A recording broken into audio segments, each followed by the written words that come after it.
Je pense que c'est le moment de faire une vidéo. Je sais que je n'en ai pas fait ces derniers jours simplement parce que je suis parti de Dubaï. J'ai été invité par Coinbase pour aller voir la Formule 1 à Barcelone. Il y a un vlog qui va sortir. D'ailleurs, j'ai plein de vlogs qui vont arriver. Vous allez trop kiffer.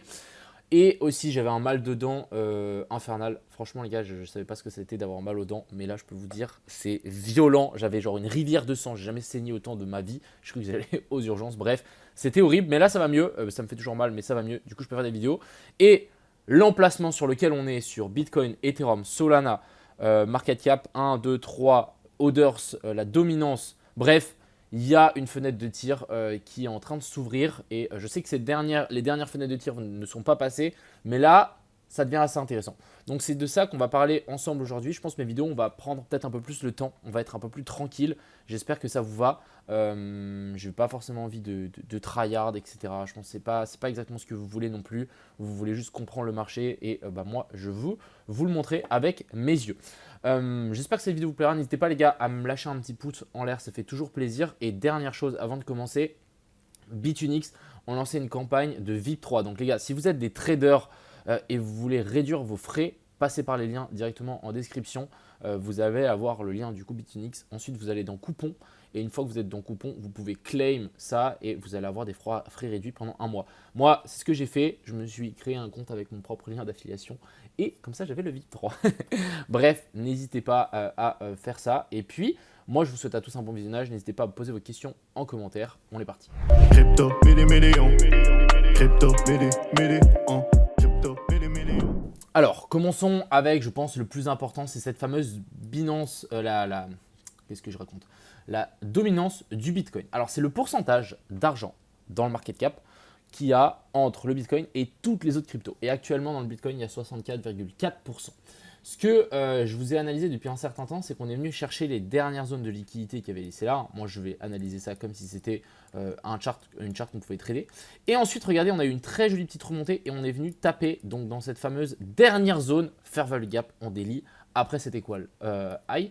Et comme on peut le voir, on a vraiment une grosse réaction vraiment bearish. Là, on remonte un petit peu en escalier. J'ai l'impression qu'on peut avoir une deuxième jambe baissière. Alors, si on a une deuxième jambe baissière, ça veut dire qu'on a de l'argent qui va soit quitter le Bitcoin et les alts ne vont pas bouger, soit quitter le Bitcoin et rentrer dans les alts, ou juste rentrer dans les alts. Mais dans tous les cas, c'est plutôt bénéfique et bullish pour les altcoins. Vous allez voir les autres charts après, mais on est dans des zones de fou. Donc, quand je vois ça, je me dis, ok, là, ça devient vraiment intéressant et on a de nouveau une fenêtre de tir sur ces fameux altcoins. Donc là, on peut potentiellement s'attendre à une baisse. Ensuite, parlons du BTC. Je pense avant tout, c'est bien de le checker quand même. N'oublions pas du coup qu'on est venu sweep ce high.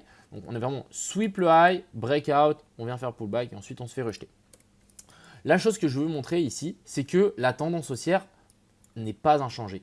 On a vraiment laissé des lots à chaque fois, mais en fait, on est venu faire des cos et ensuite après on n'a pas eu de breakout vers le bas. Donc en fait, le dernier cos qu'on peut voir, il est potentiellement là. Même on pourrait prendre celui-là. Vous savez quoi? On va pouvoir tirer deux zones OTE. Je pense que c'est intéressant d'en tirer une depuis ici à ici. Vous voyez qu'on est exactement dans cette fameuse zone OTE. Et on peut en tirer une autre depuis ici à ici. De nouveau, on est dans cette fameuse zone OTE. Donc il y a énormément de chances que cette zone OTE ici tienne. On est venu chercher la dernière mèche de juste avant ici, avant le pump. Donc en soi, on peut potentiellement aussi s'attendre à une correction en A, B puis C et ensuite ici qu'on reparte vers le haut. Et en même temps, je sais qu'il y a énormément de gens qui voudraient qu'on vienne sweep ces lots. Hein. On est totalement d'accord, il y a beaucoup de liquidités ici en dessous. Si on refait encore une fois et qu'on repart sans ces gens-là, c'est sûr que ça va frustrer encore plus de gens. Et il y aura moins de gens dans le train qui veut monter. Beaucoup de gens vont dire vas-y on va shorter. Pourquoi? Parce qu'on a une très belle zone de target ici en dessous. Et finalement, ils shortent un marché haussier et ils se font rect. Donc, si on suit simplement la tendance, il y a de fortes chances que ici ça tienne. Donc pour le moment ça a l'air de tenir. Je ne vais pas vous mentir, la chart qu'on est en train de faire ici, donc le graphique qu'on est en train de faire là, c'est pas non plus le truc le plus bullish au monde. Hein. Vraiment on est en train de monter en escalier après qu'on soit descendu en ascenseur. Donc encore une fois, à prendre avec des pincettes. Mais avoir un rebond ici, ça peut être quelque chose. On peut vraiment faire un truc comme ça aussi. Je pense que même c'est quelque chose qui peut être fait. Mais en tout cas, avoir un rebond et que les boules essaient de tenir finalement ces lots ici, ça me semblerait vraiment optimal. Pourquoi pas faire un rebond, on va venir chercher de nouveau la zone des 108 600. Donc voilà, ça c'était pour le Bitcoin. C'est pas forcément ce qui nous intéresse le plus. Nous, ce qui nous intéresse le plus, c'est Ethereum, Solana et les alts. Alors, passons directement ici sur Ethereum. Déjà, ce qu'il faut comprendre ici sur Ethereum, c'est que pour le moment, ça a l'air de tenir. Il y a énormément de gens qui veulent que Ethereum redescende vers la zone des 2100. Moi y compris, mais je me suis dit, est-ce que vraiment on va y aller? Ce qu'il faut quand même prendre en compte, c'est que, alors si je veux bien prendre ici, on est quand même venu faire un cos. Donc on est venu faire une clôture au-dessus du dernier plus haut. Je sais que c'est pas un cos du coup en daily, etc.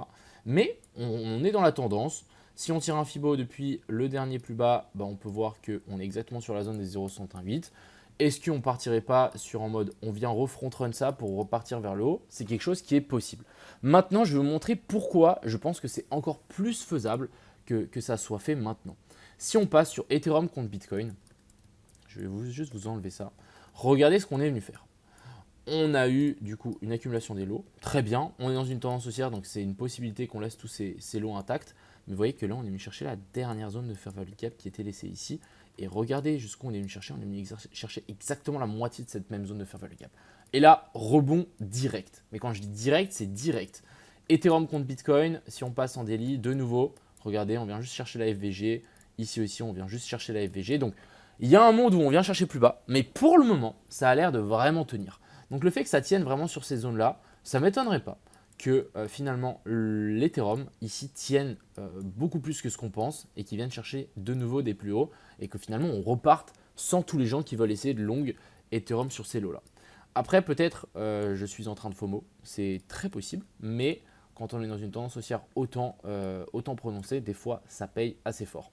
Donc voilà, je voulais vous montrer ça, à vous de prendre ça avec des pincettes, mais je trouve hyper intéressant le chart, donc Ethereum contre Bitcoin et la dominance de l'Ethereum qui sont pour moi extrêmement bullish. Et comme on peut le voir, la dominance du Bitcoin qui commence peut-être à vouloir galérer. En tout cas, on est dans une zone de rejet. Donc si on commence à galérer ici, c'est plutôt bon signe. Continuons un petit peu plus bas, on va passer sur le Solana. Solana qui lui est redescendu sur une zone vraiment très propre. On est dans cette grande zone de fair value gap en daily. On va pouvoir le voir ici avec ce gros rectangle bleu. Donc de ici à ici. Donc c'est une zone dans laquelle on veut potentiellement voir un rebond.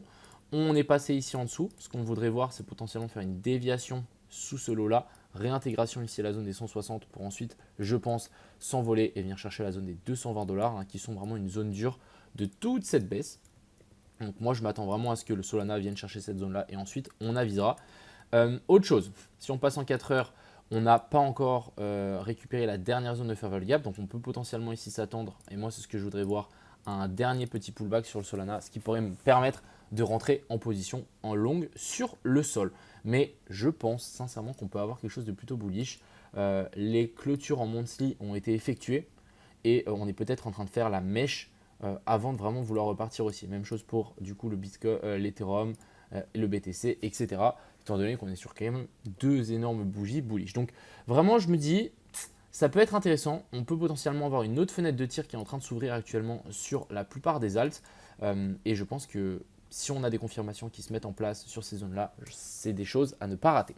Maintenant, passons sur le plus important. On va checker le total 2 et total 3. Alors, quand je vois ça, je me dis qu'on est juste venu sweep les lots et qu'on va sans doute vouloir repartir vers le haut. Et le plus important pour moi, c'est le total 3. On ne serait pas en train de faire genre une correction ici en A, B et puis C dans la zone de fair value gap après un sweep et un cos. Et pourquoi pas, on pourrait s'envoler un petit peu plus haut.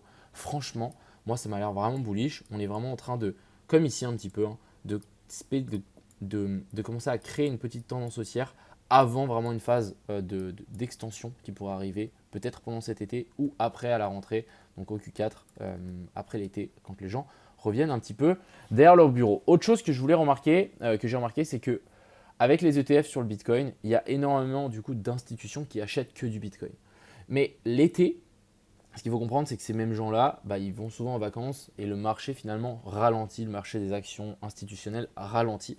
Et du coup, on pourrait peut-être avoir une alt season, une mini alt season pendant ce moment-là, parce que simplement les gens, les retail vont se dire, vas-y, j'arrête, le Bitcoin va prendre moins d'importance et les gens vont commencer peut-être à acheter des alts. Et quand ça achète des alts, vous savez que c'est vraiment du FOMO. Il suffit de 10-15% sur 3-4 jours d'affilée pour que tout commence à partir. Donc c'est ça qui peut être hyper intéressant à noter et peut-être avoir une espèce de vague de FOMO que les gens ne veulent pas le rater sur du coup les alts avec les gens normaux comme nous. Donc À voir, ça va être hyper intéressant, mais pour moi, on est vraiment dans des zones dans lesquelles, bien évidemment, hein, je dis bien la zone, mais on n'est pas à l'abri de faire encore une baisse pour ensuite vouloir repartir vers le haut. C'est quelque chose de complètement faisable, mais on est dans des zones pour moi hyper intéressantes et je pense que ça vaut la peine de peut-être passer un peu plus de temps et de se dire, ok, là, ça devient pas mal. On a aussi donc Others, c'est la dominance de toutes les autres crypto-monnaies hors le top 10. Regardez ce qu'on est venu faire. On est venu faire un nouveau plus bas. Je ne sais pas si vous captez le truc, mais on est venu faire un nouveau plus bas. Et bah, en général, quand on fait un nouveau plus bas, bah, on rebondit après.